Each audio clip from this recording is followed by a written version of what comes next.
की दादा इथं 2018ला 9 कोटी रुपयाचा कर्जत मुरबाड ब्रिज तो त्या ठिकाणी मंजूर झाला, परंतु कॉन्ट्रॅक्टर काही काम करेना, शेवटी पळून गेला.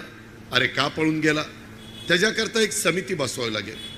मी आता मुंबईला गेल्यावर देवेंद्रजींना सांगणार एक समिती बसवा. अरे लोकप्रतिनिधींनी आम्ही पण 8-8 वेळेला बारामतीतनं लाखाच्या फरकाने निवडून येणारा मी एक कार्यकर्ता आहे. बाकीचे सहकारी निवडून येतात.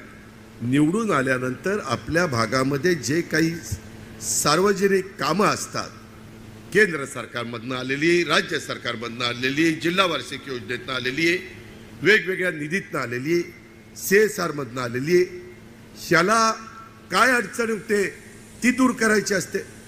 काही लोक तर मला कळतच नाही, काही लोकप्रतिनिधी असे का करतात. ते पहिल्यांदा त्या कॉन्ट्रॅक्टरला असा काही झटका देतात की कॉन्ट्रॅक्टर म्हणतो मला तिथं कामच करायचं नाही. त्याच्यामुळं आज वाहतुकीची कोंडी होती, त्याच्यामुळं तिथं बॉटलनेक होतोय. हे कसं कर्जतकरांना समजत नाही.